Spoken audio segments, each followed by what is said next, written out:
a few places.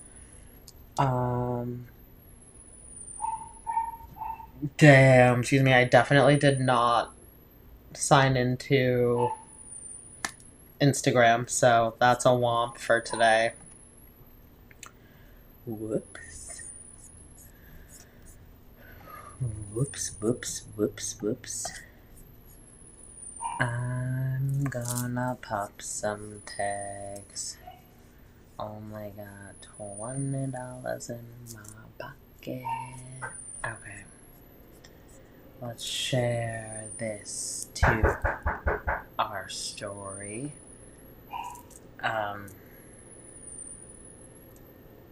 There's someone at the door.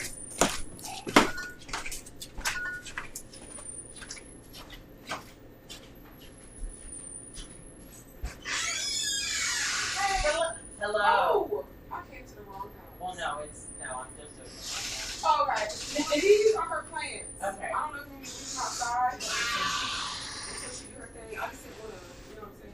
Okay. It's everything. And then were you getting the chamomile? Yeah. Okay, so I told her I ran out of chamomile. So I got you in like 2 weeks. Okay. Because my little ones I got, they too little to give to somebody. Okay. They're too small. So they're growing. Okay. That's her chamomile. All right. But your mint is in there in this brown bag. I put your mint in the brown bag. Okay, and then do you have Venmo? Girl, keep the mint until I get your chamomile. Okay. You good? All right. I appreciate you. Have a good day.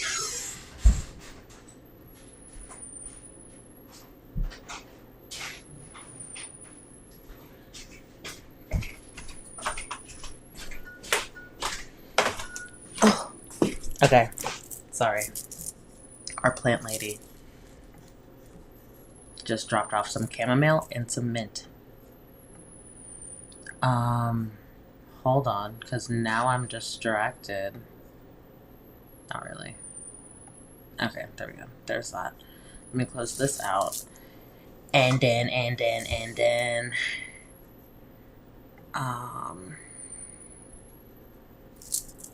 the hell was I just doing? Oh, I was sharing this. Sorry, I got distracted for a hot second.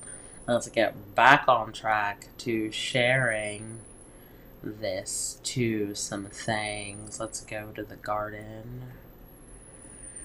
Excuse me. Okay, post.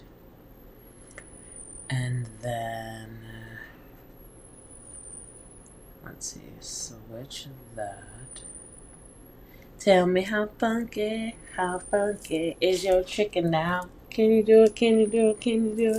Let me see you get away. Okay, so I haven't found a home for my tree yet. I honestly, this is like my first time really down here today. I got a bunch of plants for Mother's Day, so I was I was repotting a few of the plants that I received for Mother's Day.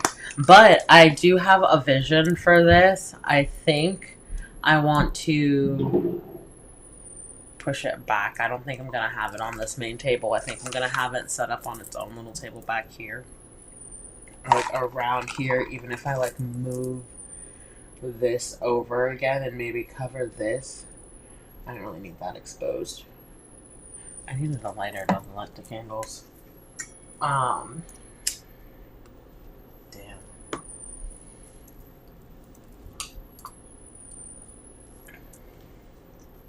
So I didn't do that. I still haven't made a single candle yet, although now I have all of the things, so I really have no excuse.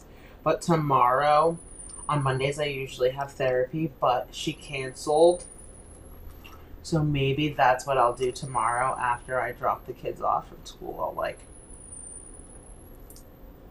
sorry, this is like probably really excessive and still didn't burn. Not Nanwick. What the hell? Okay, well, that didn't work the way I wanted it to. But that's okay. We do have this candle. I guess that should suffice.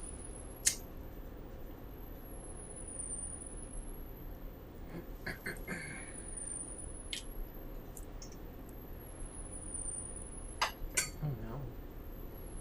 Bruh.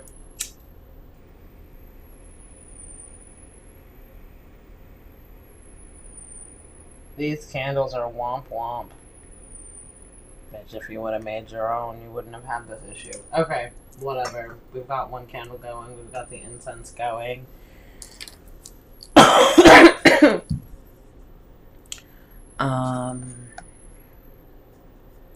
I had started to share this and then I didn't finish, so let me do that. I appreciate the like. Hey y'all. How goes it on the other side? Hello from the other side. I must have called 1,000 times to tell you I'm sorry for breaking your heart.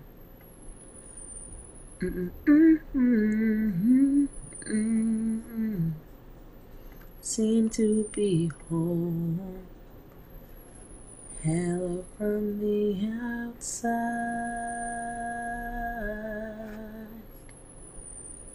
Okay. I think. Oh no, I need to send it to the chat. Whoops. Whoops.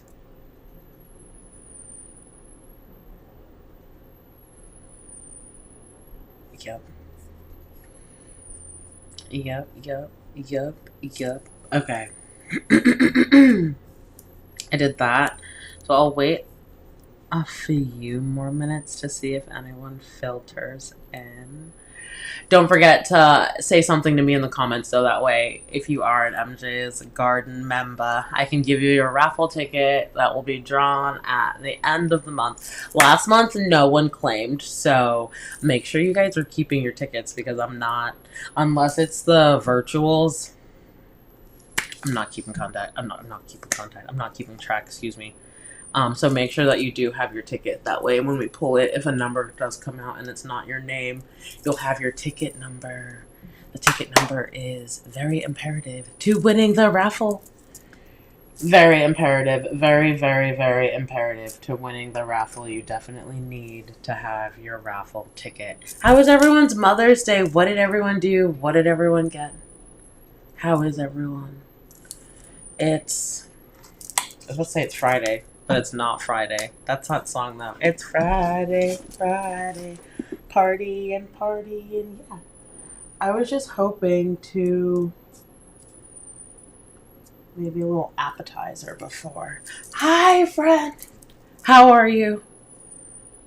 How was your Mother's Day? How was your Mother's Day weekend? How was the farmer's market, dude? How was that? All of the things before we get started. I did say that we were going to start at like 9-ish, so... I mean, we're 5 minutes early, so we can have a little. Bruh. And it's still so nice outside. Dude, the garden's, like, turning into a garden, and I'm actually really, really excited about this. Like, damn, not ready for bed. I could actually go for bed, honestly. I won't even hold you. It's been like a long weekend. I can't even just say like a long day. It's been like a long weekend. Not that it's been like a bad weekend, but I feel like I've done more. Excuse me. I feel like I've done more this weekend than I like would in a normal weekend, because usually I'll just like sit at the house, but I was really like, ow. Dude, wait until you see it. Like, there's so many plants and fucking flowers now. And the tree, I haven't found a home permanently yet for the tree. I was saying earlier that I don't think that I'm going to keep it on the table, though. I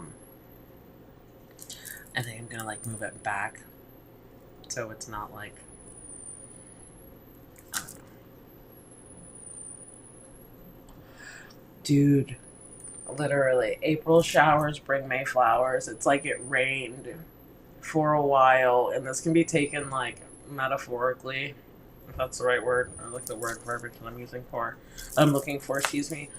But April showers bring May flowers. Like, there's been a lot of, like, grief and, like, just turbulence and just a lot of emotions throughout the collective few months for, I think, everyone. So to see these flowers now, it's just, I don't know, a reflection of our tears, our seeds that we've planted. They didn't go to waste. Everything's growing now, and we just had to wait for the summer. The summer and the spring.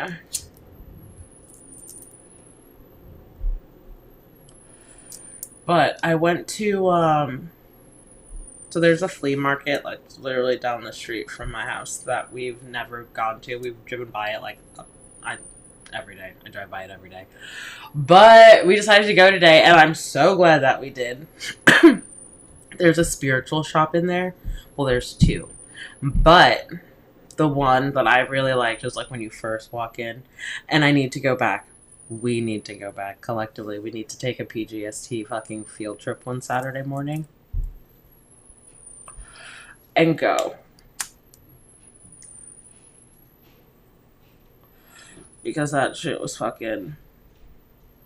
I need to go back when I don't have kids with me. Although the kids weren't bad, I won't even hold you. Like, I'm not saying that they were like distracting guests, but bad, no. But I'll have to go in there when I don't have any kids. For sure. Dude, literally, yeah, it is the growth. It's a direct reflection of the growth. And I had to repot some of them. Well, like, I got 6 pots today when I went to Ollie's. Oh, fun fact, in case anyone wanted to know or cared. Potting soil. So they have these, like, miniature bags. I think they're probably... Okay, that's probably not the right... You get what I'm saying? But, like, the smaller bags at Dollar Tree for $5, right? But if you go to Ollie's, they have the big Gino bag for $5. So save your coins, get more soil, and go to Ollie's. This is not a sponsored ad. By Ollie's. It is, though, by Blazy Susan. Make sure you check out the Blazy Susan website, blazysusan.com, and use promo code PrettyGirlSmoke2 at checkout. That way you can get 10% off of your order. And your contribution helps the garden. Help us grow. Help us continue to grow. Excuse me. And if I said all of that way too fast for you, take a screenshot of this little lovely screen or whatever you want to call it.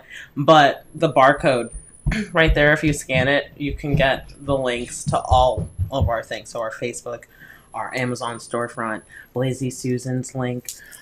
Excuse me, our Facebook chat. Our Facebook group. What else is there? Our Twitch. We're on Twitch. We're everywhere. Where in the world is MJ's Garden? Anywhere you want us to be. Okay, are we ready? What chapter are we on? Oh, before I even deep dive into what chapter we are on, the book. Oh no.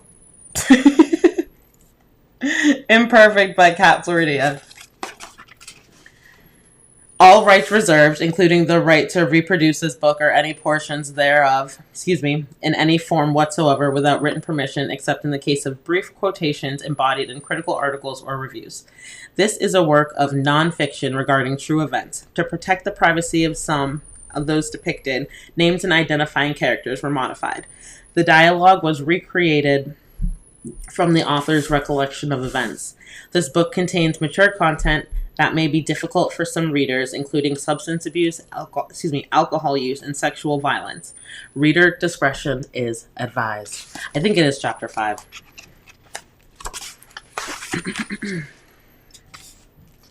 Let's see. Honestly, go to where I did the lasting impression was the last chapter that we read.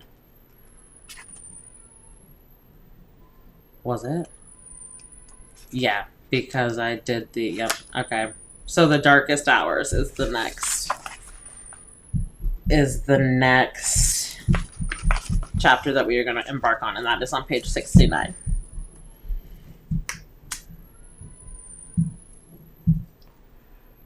Oh no. Sorry, hold on. The way this fucking lit. No bueno.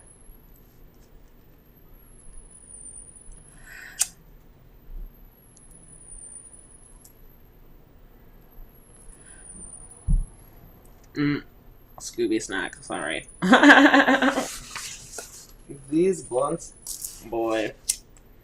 I tell you what. There we go. Okay. During my earliest years until about 8, my father and sister shielded me from the reality of my mother's mental health struggles. But when I was 9, I felt but when I was 9, I felt as though a negative switch flipped inside her. That year, 2001, the sudden death of my cousin triggered a sharp and devastating decline in my mother's mental state. At the time, I couldn't fully understand the extent of her transformation, but the signs were unmistakable. Her behavior became more erratic and distant. She withdrew from me, lost focus, and seemed more emotionally disconnected from all of us. I could also. That's crazy as we're talking about. Sorry, it's Mother's Day, and this,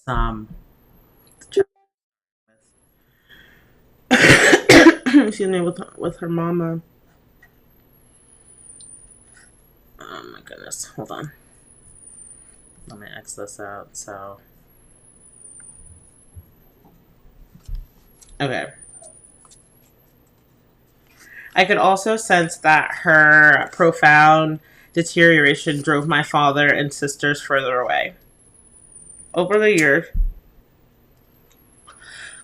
over the years, my mother grappled with the challenges of motherhood, and our family learned to navigate the ebb and flow of her good and bad days for what they were worth. She battles depression and has long struggled with addictive tendencies. At various points, she developed dependencies on extreme weight loss, anorexia, compulsive long distance walking, alcohol, and prescription medication. While writing my memoir, I discovered my mother had a difficult childhood due to the loss of her parents. Her mother passed away just at 27 years old. Her father was killed at 40. These devastating losses struck my mother when she was only 7 and 18, respectively. Her father's physical abuse and mother's neglect also left deep emotional scars, making it nearly impossible for her to heal from the traumas of her childhood. As a result, she never developed emotional resilience or the understanding of compassion needed to be a nurturing mother. My family became fed up with her illness and insufficiencies. One by one, they distanced themselves, leaving me as the last person who somewhat believed in her ability to preserve and overcome her demons. Between the ages of 15 and 18, I was thrust into adulthood. I need to get myself together. While most of my peers navigated high school with typical teenage concerns, I was learning how to care for my mother because no one else would. She had been abandoned by everyone except me, and at the end of the day, I held on to my truth that she was my mother, and that was enough for me. The next 4 years played out like an unsettling movie in my household, dark, disjointed, and painful. Have you ever witnessed a relative Have you ever witnessed a relative seep into their lowest despair to the point where they're almost non-existent? Have you ever stared into the face of someone barely clinging to life? Close your eyes, picture yourself at a funeral, standing over a casket. The room is hushed. Your loved one lies cold and pale. Now open your eyes. You're not at a funeral. You're in your mother's bedroom. And she's not gone yet, but she's on the verge. Her body is frail, her breath shallow, her presence flickering like a candle in the wind. And this isn't a moment. This is your everyday. Years of waking up to grief that hasn't finished arriving. Years of mourning someone who's still alive. Years of speculating whether your mother would live to see another day. Years of speculating whether you would survive. It's important to remember that my mother rescued the imperfect me when I was 18 months old.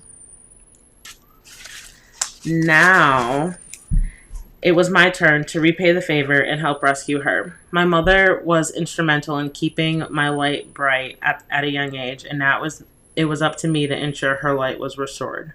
This quest was not an easy one. I had to create a path for my mother. Oh my goodness, hold on. Lauren! Hold on, I'm going to send her the link. Bruh. Wait, no. Hold on. Sorry for the brief interruption. Wait a second. How come it's not popping up on my thing? Hold on. Oh, she's probably definitely calling me for Mother's Day. Just a second.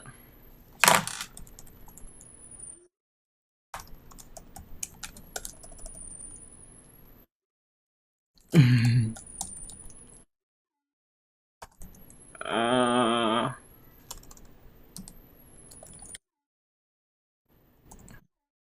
Hold on. YouTube / at PGST, right? Yeah. Underscore MJs. Okay. Sorry. Brief interruption. Okay. This quest was not an easy one. I had to create a path for my mother to strive to be 1% better each day and to recognize the steadfast commitment could lead to a remarkable achievement.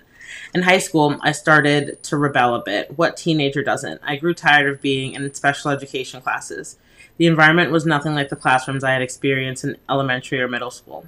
Instead of learning, we spent our time playing games with no real educational purpose. It was a joke. I couldn't comprehend why I had to endure bullying from peers outside of the program, while feeling I didn't fit within it. Excuse me. After countless tears and heartfelt pleas, my parents finally arranged a meeting with the vice principal and the special education staff. My parents advocated for me to be removed from the program. That meeting was tense, but in the end, I was unenrolled and allowed to attend traditional classes with the rest of the student body. As my story continues, I'll leave it up to you as the reader to determine if this was the most sensible decision for my grades and ultimately my future. Adapting to regular classes proved far more difficult than I had anticipated. I couldn't fully invest in my education while burdened with the weight of hidden turmoil at home. Each day, I would leave school only to return to the haunting sight of my mother's seemingly lifeless body. The world has a cruel way of reminding us that trauma doesn't simply fade. It lingers and is etched into our senses. A familiar sound or scent can awaken memories we thought were once buried. For me, the smell of Greek yogurt or a loud thud triggers memories of my mother's darkest hours. During my mother's stoopers, Greek yogurt was her go-to meal for breakfast, lunch, and dinner. She ate it like a kid, licking the lid in her fingers while taking large, messy spoonfuls that occasionally spilled onto the bed and on the floor. The mess was a result of her being high on whatever pill she was taking that day. For weeks, the smell of Greek yogurt lingered throughout the house, making me gag. To this day, the mere scent of Greek yogurt turns my stomach, and I still find it difficult to eat. As for the loud thud, imagine your mother barely being able to stand on her own 2 feet and diving head first into a wall, causing blood to drip down her forehead. Crash, boom, bang. Oh no. The young, imperfect me would stand in the hallway and ask Mom, "Are you okay?" "I'm fine, I just tripped," my mother would mutter. My father would shake his head in frustration and sarcastically said, "Yeah, sure, you just tripped." My mother would search for anything to grab hold to try to maintain her equilibrium. Oh, she would shuffle her feet. Sorry, that was awful and and not even worth it because I didn't even hit anything but fucking Scooby Snacks.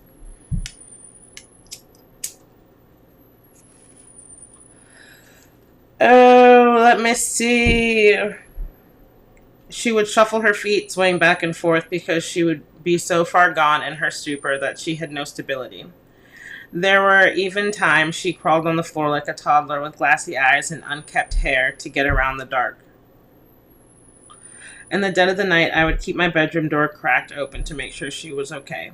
Thud, thud, thud. My mother, in the state of impairment, had a tendency to fall in the bathroom when attempting to stand and maintain her balance. The noise was deafening. I could hear her toiletries fall into the floor as she scrambled to regain her composure, reaching for anything in arm's length. Moments later, I would hear my father's heavy footsteps echo down the hallway, each step pulsing with irritation. I knew it was next, his sharp raised voice yelling at her, not out of concern, but out of anger. I'll be the first to admit he failed when it came to caring for my mother. He was checked out to the point he was checked out at that point in their marriage.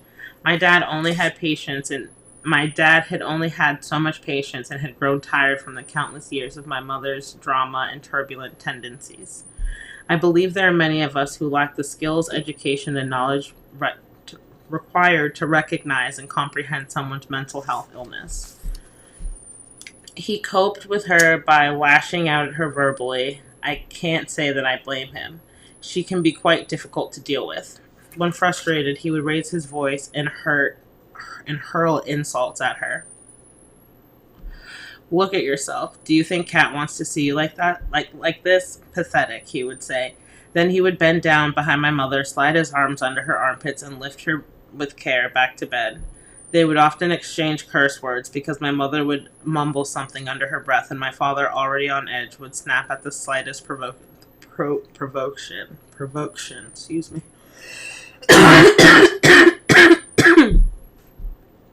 Stop taking your bleeping pills. You need help. We cannot live like this, he would screech. Just go. You don't care about me. I don't want to be here anyway, my mother would reply in tears. Each night, a piece of my soul died. I would close my door slowly and lay awake in bed. My father would slam my mother's bedroom door so hard it would shake the house. Let's pause. I don't want to give you the wrong impression of my dad. He is a good man. I have a strong and loving relationship with him. His relationship with my mother was complex, and his reactions to her behavior were rooted in long-standing frustration. Over the years, my parents have become more distant, and my father slept on the couch. They were supposed to get a divorce, but the legal paperwork was never signed or processed.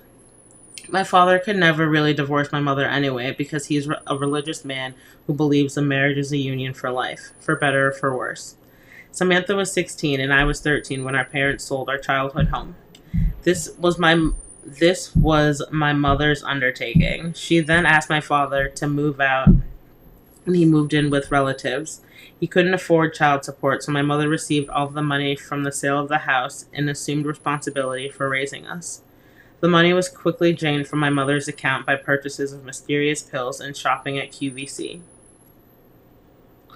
Her erratic habits continued. Samantha was fortunate to have friends who saved her from our mother's unstable conduct by giving her somewhere to escape. I, on the other hand, remained tethered to the house, burdened with the unspoken duty of tending to our mother's well-being. Though I was the only one who offered my mother unwavering care and support, I was never her favorite. She always leaned towards Samantha and my older sister. And while it may be common belief that parents do not have a favorite child, actions speak louder than words. Samantha had a plethora of advantages, including a bigger bedroom, flat-screen TV, the newest cell phone, special treatment, anything she wanted. My mother attempted to buy Samantha's love, hoping she would become an ally. Unfortunately for both of us, she never realized she already had one in me. Samantha possessed the ability to manipulate my mother to obtain what she desired before escaping to freedom. When Samantha wasn't around, my mother would make an effort to contact my oldest sister in hopes of rebuilding their relationship. I felt defeated. I often bottled up my emotions, causing me to hide and cry in pain. I was the sole person who showed both concern for her and faith in her. I was the only one who stood by her, though she never realized it. I questioned if there was something amiss with me and why I wasn't enough. It's normal for us to experience moments of despair. It's all right to feel fractured. I've learned it's acceptable to not be okay all the time. It's acceptable to be vulnerable. It's acceptable to express your emotions and cry your heart out. My life story is my story. Each of us has a unique story with its own battle scars. However, it's up to us not to let our trauma define us. That's so true, because literally we all have a story. We all have a story, and it's like if you sit down and like take the time to like listen to someone else's story, you'll realize that it's like 9 times out of 10 like probably the same.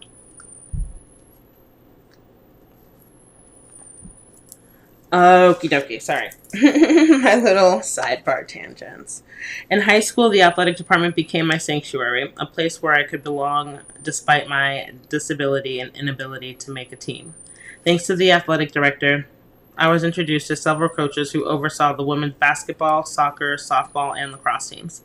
They welcomed me to their programs and appointed me as team manager, entrusting me with the responsibilities such as maintaining stat log books for individual players during games and assisting with drills during practice. Although the players were always kind and respectful, I wasn't one of them, and that divide shaped the nature of our interactions. However, I developed a strong relationship with the coaches and the athletic trainers who treated me as a vital part of their team. They held me to the same standards as the players, expecting me to show up for practice and board the bus on time for away games. It gave me a sense of purpose. I felt as if I was contributing to something that mattered and was bigger than myself. One of the biggest obstacles I faced was allowing athletics to take precedence over my education. As a result, my academic performance suffered. Looking back, I realized that sports offered me a rare sense of freedom and an escape from the difficulties I was experiencing at home. It became an outlet, my refuge, even if it came to the cost of not achieving good grades. My thought process was if I wasn't excelling in academics or making a significant difference at home, why should I not be entitled to participate in something that I thoroughly enjoyed, like the athletic teams? I was never taught how to study or given the support I needed if I struggled. Instead of offering guidance, some teachers would simply give me a D+ and wash their hands of me. There was no further mentoring from them. In traditional classes, I noticed there were very, very few teachers willing to go that extra mile. Rather than offering support, they chose to share gossip about their students openly among their colleagues. It's hard to differentiate who's worse, the so-called adults or the mean, tight-knit student cliques. Ain't that the truth? The truth. I'll never forget the day I walked into math class wearing long capris, only for a teacher to notice my prosthetics. She murmured something under her breath, then drifted into the corner, arms crossed, leaning against the wall, as she whispered loudly to the teacher's aide, seeing my Hold on, let me read that again, because I stumbled. Okay. Leaning against the wall, she whispered loudly to the teacher's aide about seeing my prosthetics for the first time. The look they shared said more than words ever could. I sat quietly with my head down, pretending to work on the class assignment, attempting to suppress the tears as best as I could. Their behavior on the one day I had the smidge. I was just about to say that because you had said previously that you didn't like wearing like shorts or anything like that because it would bring attention. Their behavior on the day I had a smidge of confidence to try on capris left me degraded. It was another brutal reminder of the world's cruelty and how difficult it is to feel comfortable in my own skin. It rekindled memories of my youth in the park where mothers first noticed my prosthetics and doubted my abilities. Sorry, I jumped ahead. Probably should have just read. It deepened my despair that the world would never accept me. Could I get a break? Could somebody love me for me? Could somebody accept me as I am, regardless of my flaws? My hardships and inner turmoil were beyond anyone's understanding. The slightest stare or comment would have a profound effect on me. As I grew up, I mastered the art of suffering in silence, learning to carry pain inward, and keep it hidden. Over time, criticizing myself turned into a habit. It became impossible to silence the harsh negative voices in my head. Our own self-criticism is a product of our surroundings. No one ever knew of the personal surges and retreats I experienced daily, nor did they care to inquire about or monitor my well-being. The questions, "How are you doing, Kat? Seriously, how are you?" were never really meant for me, I feel that. Neither neither was offering a simple hug. The smallest gesture or acknowledgement could have conveyed they saw me and were here for me. Instead, I carried the weight of resilience alone, tasked with staying strong, not just for myself, but also for my mother. Unaware of the depth of their abandonment, my father and my sisters and my mother left behind, in doing so, left me too. Being responsible for my mother was a burden. I had everything to lose, and the only thing I clung to was a fragile hope of my mother's recovery. I felt like a small sloth hanging from a tree, slowly moving, trying to climb and survive. We were impoverished, even though my dad will never admit it. We had a childhood home. My mom chose to sell it and blow through the money. We lived in subsidized housing after getting evicted from multiple apartments. We had state health insurance. We qualified for food stamps, but my father was too proud to use them. He found it embarrassing. He preferred to ask friends and family for assistance. We barely had enough to eat in the house. I would rummage for a few crumpled dollars to buy a snack at school. 4 long and audacious years I endured circumstances forced upon me. The burden I carried was immense. Trapped in the immediacy of each moment, I found myself unable to envision what the future might hold. A typical day for me looked like wake up tired, skip breakfast, search for a few bucks hoping I could eat, put a brave face on, find a way to school, pretend to concentrate in class, attend a team activity, and eventually return home to check my mother and tidy up the house. It was exhausting, but it had to be done. I wrestled with my own imperfections, burying emotions to stay strong for my mother. I never knew what version of her I would find when I walked through the door. Most days, I was confronted with her limp body, surrounded with pills scattered everywhere. Opening the bedroom door was daunting, as the air was thick with the sharp, sour stench of Greek yogurt, body odor, and God knows what else. A palpitation. Is that how? I don't even know if I'm saying that. A palpitation would grip my chest. Yeah, I said that right. Would grip my chest, and my thoughts would race. I would yell, "Mom, Mom, Mom," until she muttered something. I knew she was still alive. She hated water and refused to stay hydrated, leaving her mouth parched and her lips split and peeling. As a result of being under the influence and lacking self-care, her appearance was that of disheveled, frictional, crazed, wild-looking scientist wearing pink pajamas. I still carry a vivid recollection of finding my mother unresponsive throughout my teenage years. Her face was bruised and discolored, her body curled on her side, her left arm dangling over the edge of the bed. Pill bottles scattered across the floor in silent witness. A single thought pierced through my mind: this is it. This is the end.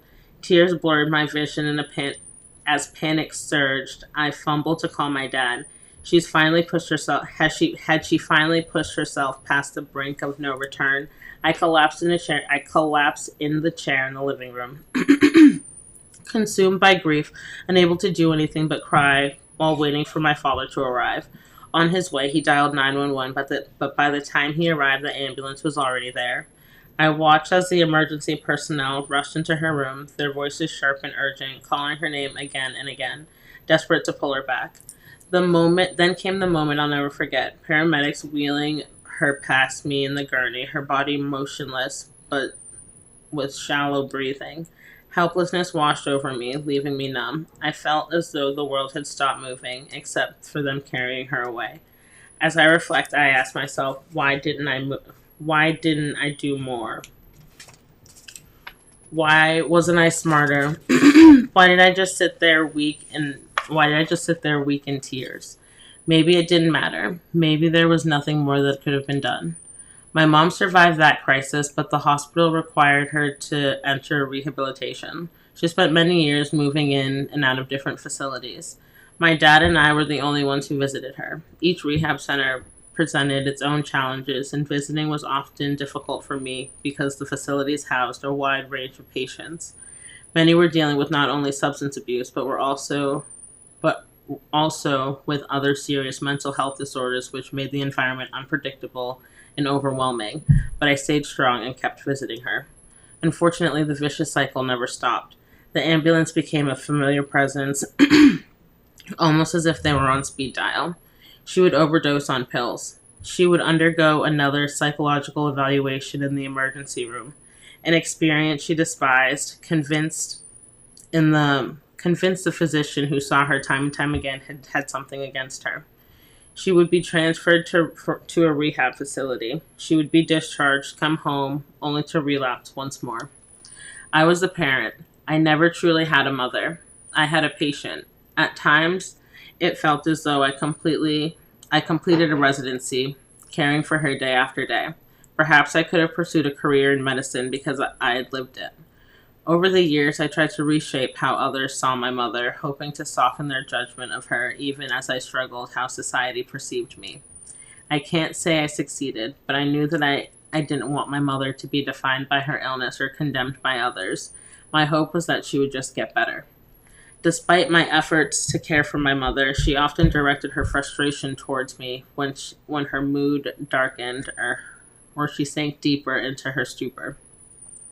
My mom once yelled at me from across the other side of the house, "I wish you'd get hit by a car and die," a memory forever etched in my head. You would think that would have been my final straw. However, it's not easy to give up on someone who finds comfort in their own brokenness. No matter how she treated me, I couldn't resist the urge to care for and protect her. For God's sake, she is my mother. During her worst overdoses, she lashed out not only at me, but also to the medical staff, a behavior that never worked in her favor. Hello. She would end up restrained with an officer stationed outside her door, something later I understood was a part of being placed on suicide watch. After she sobered up, I would visit and the staff would release her from her restraints. They refused. I would visit and ask the staff to release her from her restraints. They refused. I would ask them to turn the television on for her, but instead they entered her in a room to remove the phone and strip away any wires. I remember voicing my outrage, convinced they were being unreasonable. At the time, I was still so naive, unable to fully grasp the gravity of the situation. I felt obligated to defend my mother because no one else would. It was my nature to defend those I care for, even when I forgot to guard myself. At the same time, I recognized that my struggle was not only for protection, but for her love and acceptance. In the midst of another overdose, I remember calling 911 and telling the dispatcher I thought my mother had accidentally taken too many pills. I couldn't fathom telling the dispatcher that she had intentionally over-medicated herself. I sat beside my mother on the bed, cradling her as she trembled, disoriented and aware of where she was. I tried to reassure her, whispering there was nothing to worry about, and I told the dispatcher it was an accident and that she had simply taken too many pills. My father stood in the doorway, shaking his head in frustration, and said, "Kat, they're never going to believe that. Look at her. Pathetic." He asked my mother how many more times she had planned to put the family through this cycle. I ignored him. To me, it seemed cruel to keep striking at someone who was already broken, fragile, and down. My mother remained at the center of everything, even when her awareness faded and her eyes grew vacant. Her personality, addiction, and illnesses invoked the attention she seemed to crave. Oh shit. I never thought of it like that. It's ironic that while my mother was on suicide watch at the hospital, no one was aware I had suicidal thoughts. What was the purpose of my presence, and what did my future hold? How was I supposed to prosper? Why would I ask for help from me? My miserable existence eroded by constant stares, pointing fingers, and cruel, debilitating comments, stripped away my sense of identity. No one truly understood the weight of my mother's many disorders placed on my mind, my grades, and the entire course of my high school years. Is there a genuine person in your life that you can trust in times of need? Is there someone who you know without a doubt will be there for you? If there is, cherish them because not everyone is fortunate enough to have someone that they can depend on. I am dependent on me, myself, and I. I'll continue to show up for myself. I'll continue to show up for those who need me with the belief the favor will never be reciprocated. Clock that. Literally, that's literally how I feel too. Like, especially in terms of like giving. Like, you gotta give without expecting that shit back. So if someone asks you for $20, like, you just gotta either give it to them or like don't. Like, you just, but don't. I don't know. Don't expect that back.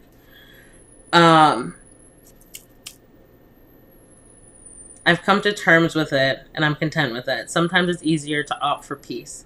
We may not all find that one person, but we can still be that one person for others.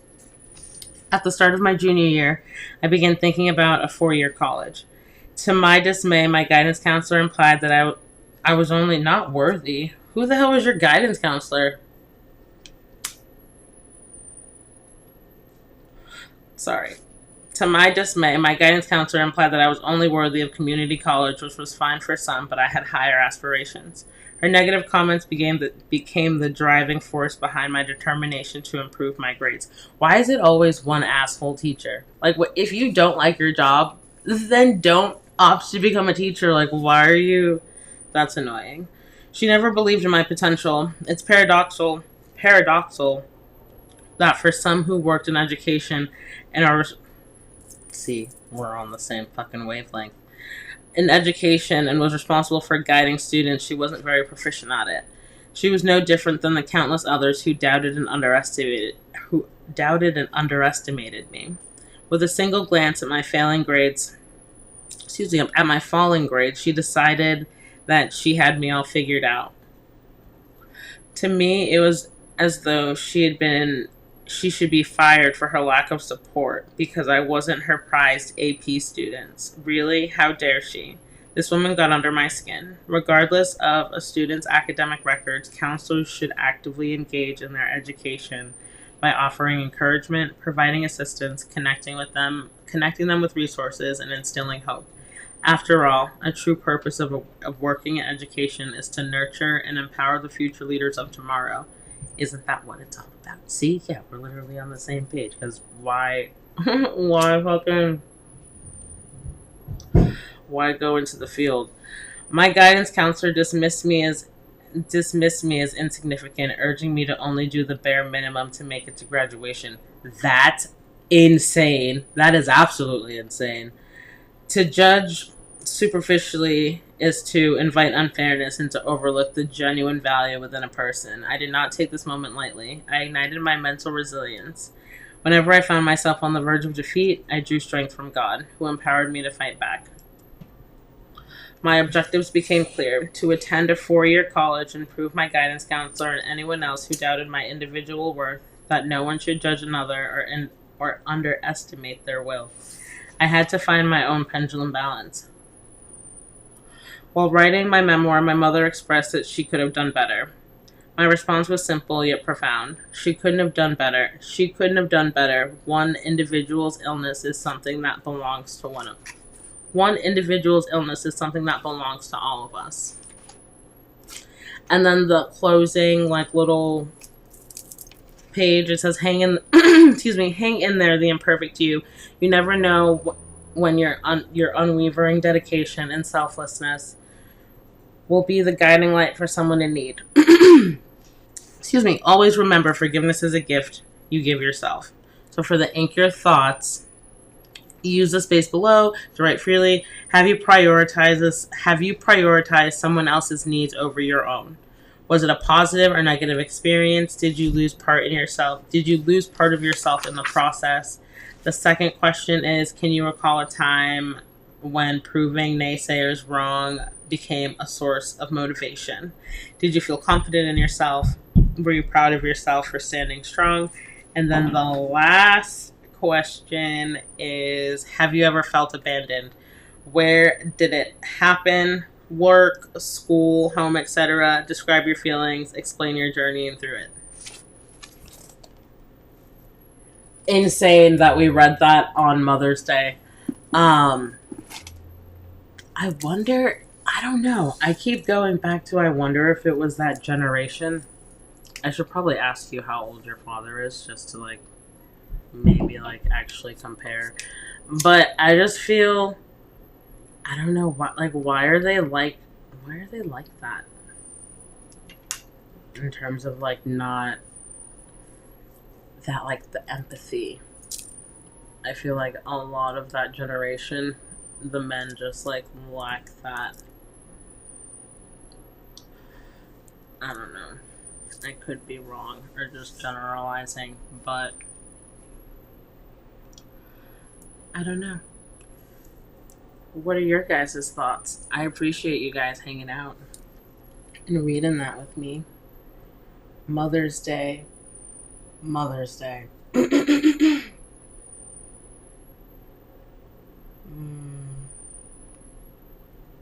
I feel like I should. Can I do this without knocking anything down? Yeah, dude. I saw this deck at the flea market at that spiritual store, so we're gonna pull from this one in honor of Mother's Day and all of the mothers and us. Well, not well.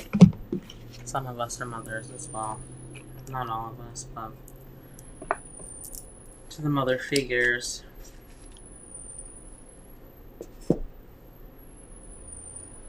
And it's crazy looking back, so reflecting and being a mother.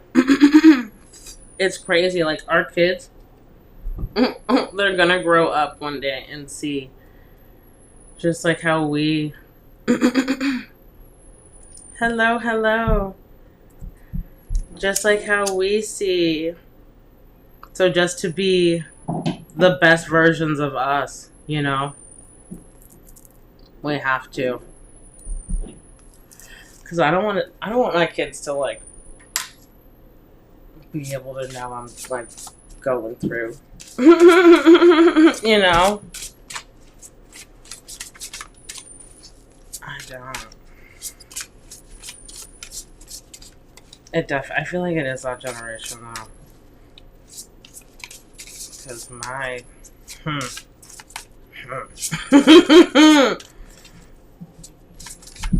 your dad sounds like my dad in terms of like just like angry. That's fucking crazy, dude. Queen Mother Nanny, Liberation, card 37. But like mother, Mother's Day, as we're talking about parents. Do you see all the flowers as we're sitting in the garden that just got mad fucking flowers? Bruh. Dude.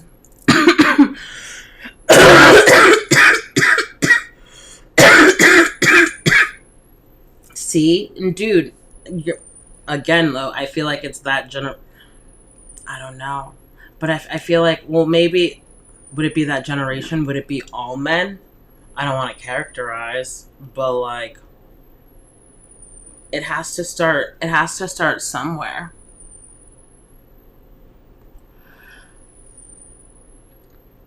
Dude, okay, so, alright, so our babies are this, well, no, kinda, so your son is 3, my son's 4, my daughter's 5, and then my son's 6, but like, all the same age.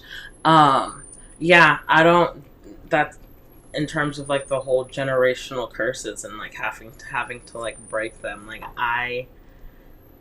no. And as I'm growing up and realizing and like, and that's the thing, like my parents aren't super open in terms of like sitting and communicating. So you're wondering why a bitch can't communicate. My parents can't communicate. So with that though, I just completely lost my train of thought.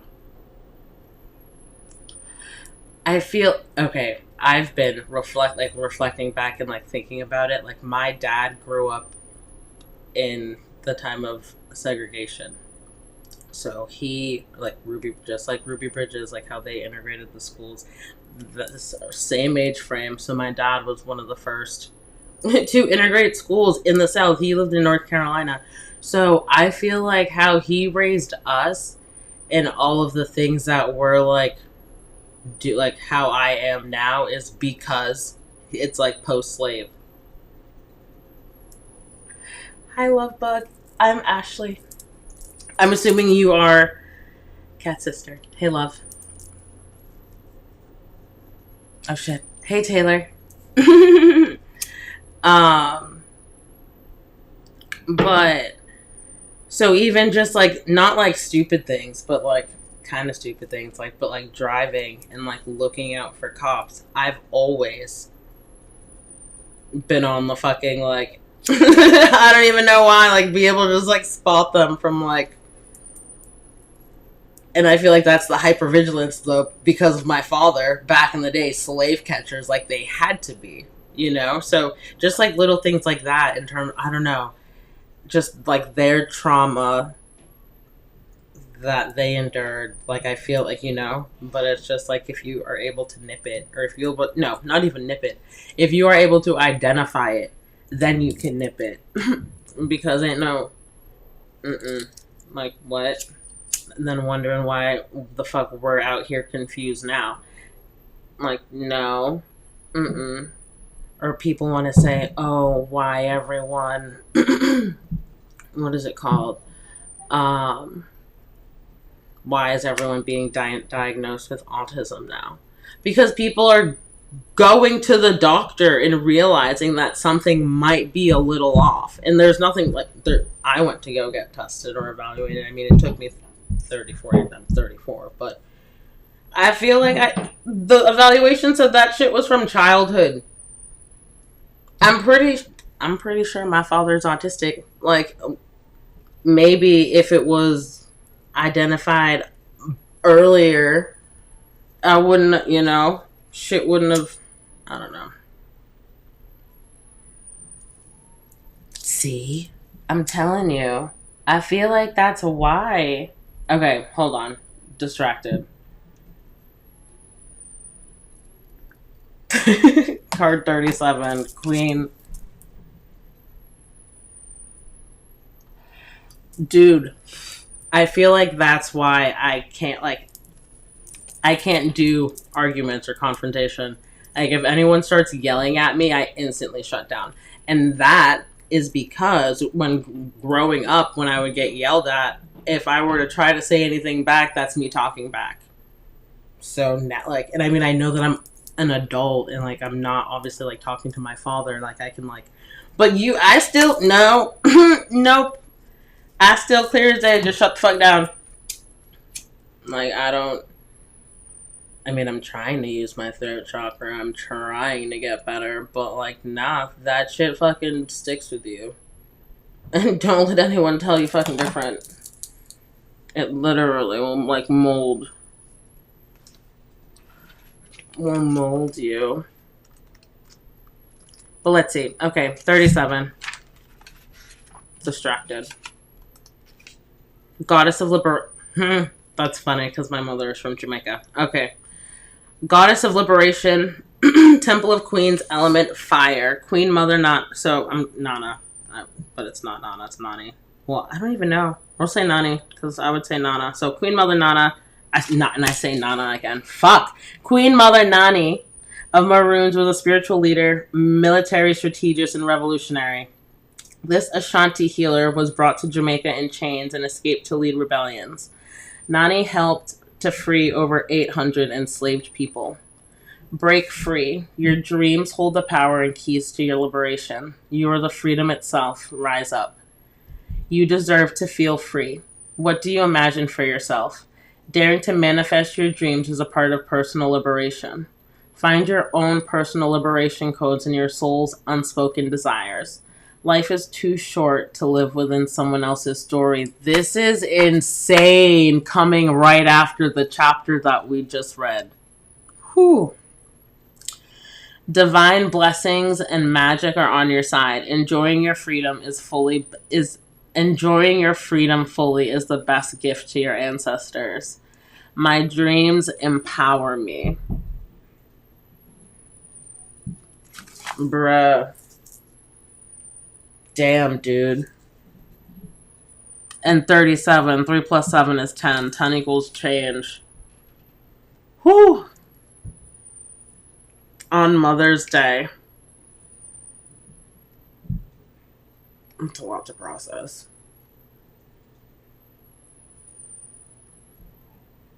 A change was gonna come. We didn't go through all of that for nothing.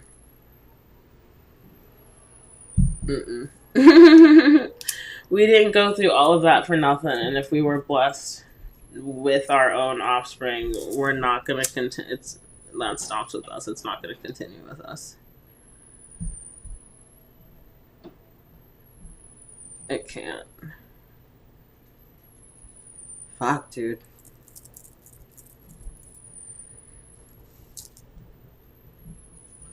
It's been a while, Miss Abiola Abrams with the African Goddess Rising Oracle. Whew. I'm like, should I?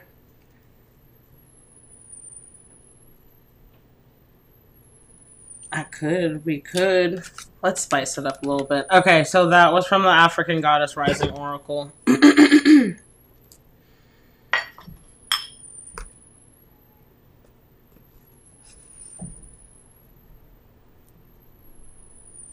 I'm like, should we? Yeah, we'll do Secrets of the Ancestors. And then we'll close it off with the Hoodoo Tarot. Because I feel like that mother's ancestral history. And starting with that, I feel like I can't just leave. I can't just leave that. This is burning funky. Like, do I have a big enough? Sorry. Because I obviously don't want to roll anything. Queen Mother Nani. With all the flowers. That's crazy. Because no bullshit, I feel like we probably bought like at least 8 plants. Maybe 10.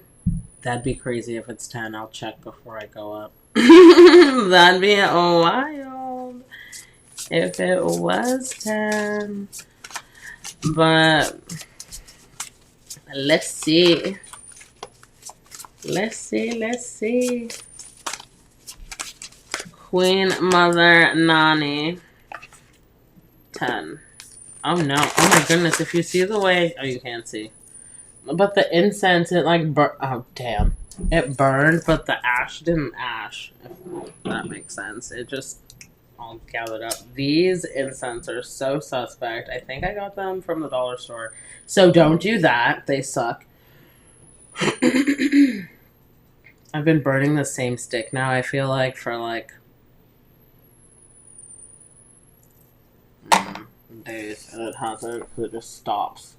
It'll just stop hurting. Secrets of the Ancestors, Queen Mother. The Trickster, Ego, and Excess, 15.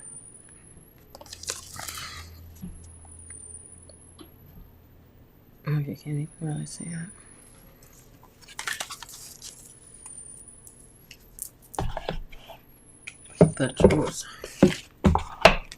The Trickster. 15.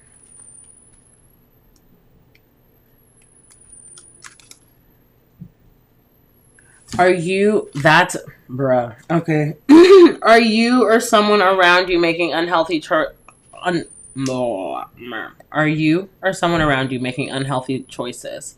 You feel trapped. Your shadow appears to be in charge. Your vices and fears are in danger of ruining your life. You are the cause of the mess you're in. That may sound like bad news now, but the great news is that you have the key to fix it. The devil is in the details. You are being seduced by unhealthy attachments, your temptations, materialism, addiction. You feel trapped. Life has convinced you that you are powerless. The trickster is terrifying because we fear getting lost within our own indulgences. You've been excuse me, you've been stuffing down and hiding your shadow self, and your inner dark goddess is not happy about it. Under all of that rage is grief that is calling out to be seen, felt, and healed. Ancestral memory. The ancestral trickster comes forward as a Nasi, the cunning West African spider god. The renowned tempter and mischief maker weaves intricate webs that lure the unsuspecting. Anansi's secret is that he teaches lessons of discernment and consequences. Ancestral medicine. This ancestor can represent depression. If you want something different, you need to do something different. Look beyond your vices. If you need help, get it. The tarot correspondence is the ego. Declaration. I easily release anything holding me back. Excuse me. Wait a second. Wild that chapter was about addiction. Okay. And that was the ego, that tarot correspondence. So we'll read that correspondence from the Hoodoo Tarot. That's crazy.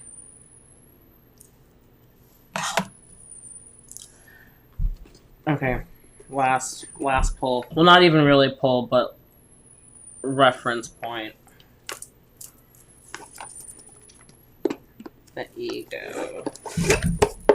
Let's see.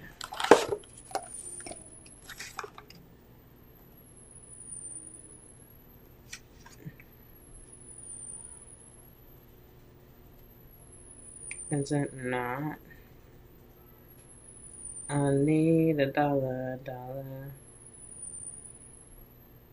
I wonder. $1 is what I need. Hey. As I'm like, well, I'll probably have to like research this then, because I thought that I did my life, but obviously not.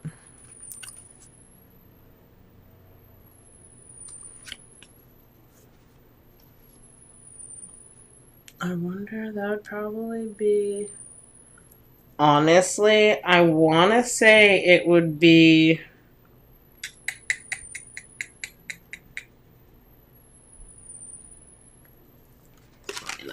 The Magician.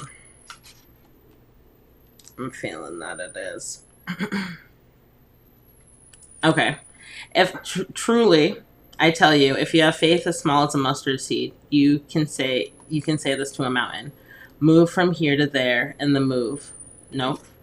That's not right at all. Let me start that all the way over. Truly, I tell you, if you have faith as small as a mustard seed, you can say this to a mountain. Move from here to there, and it will move. Nothing will be impossible for you. Matthew 17:20. The plant is snake root. Black Herman is dressed in a tux. He holds a stick to the sky that says power in one hand and pointing to the Zulu drum peeking out from the Virginia snake root bushes in the other hand. Not Virginia. Benjamin Rucker, 1892 to 1934, a.k.a. Black Herman, was the most famous Negro magician in the history of the United States. He adopted the name the Black Herman to pay homage to two fellow black magicians he admired, Prince Herman and Alonzo Herman. Black Herman's charismatic personality, illusions, and resurrections after being buried alive made him a national sensation. Herman also made a living selling tonics, mail-order occult courses, books, pamphlets, and talismans that were designed to protect its wearer from the white supremacy. Arguably, one of the most interesting aspects of Benjamin Rucker was how he used his platform to be an entertainer and hoodoo man to promote his militant black nationalist political beliefs. To further facilitate his mission, Herman decided to relocate to Harlem, New York City, which was also ground zero for devout followers of Marcus Garvey. Herman even claimed that he was born in the dark jungles of Africa and was the apprentice of Zulu witch doctors, reflecting both his acceptance of pan-Africanistic ideology, and a knack for clever marketing. But Black Herman was actually a Virginia native who migrated north in search of greater opportunities and had an escape from terrorism in the South. He had self-confidence and a strong will to succeed. That was the magic that made him legend. Meaning, when Black Herman appears in a reading, you are being challenged to make that which you desire manifest. The difference between a dream and a goal is a plan. So make sure you have a clear one. It is key that you know exactly why each step is necessary to obtain your objective. If you do not, you might be tempted to take shortcuts and find yourself shortcut instead. Competent magicians and hoodoo practitioners dazzle others with the results they attain, but the audience and clients rarely, if ever, are around to witness the amount of preparation that is necessary to accomplish the task. The power of creation exists within a focused, methodical, I don't even think I said that right, mind that is aware of itself. If you receive Herman in a reading, consider the following. If you fail to plan, then you plan to fail. Do you really believe it's possible that you can make it happen? Are your talents and skills being put to good use? Do your intentions, beliefs, and desires match the life you live? Stop playing and do what you have to do, even if it's hard. How committed are you to him, her, this, or that? Where there's a will, there's a way. And what are you creating, manifesting, permitting right now? Do you really want that? Well, golly. That was a lot. I won't even hold you. But I feel like that was all good. And it all tied in together. So take what resonates. Leave what doesn't. I appreciate you guys hanging out with me tonight. Make sure you like, share, comment, and subscribe. And I will see you guys later. Bye.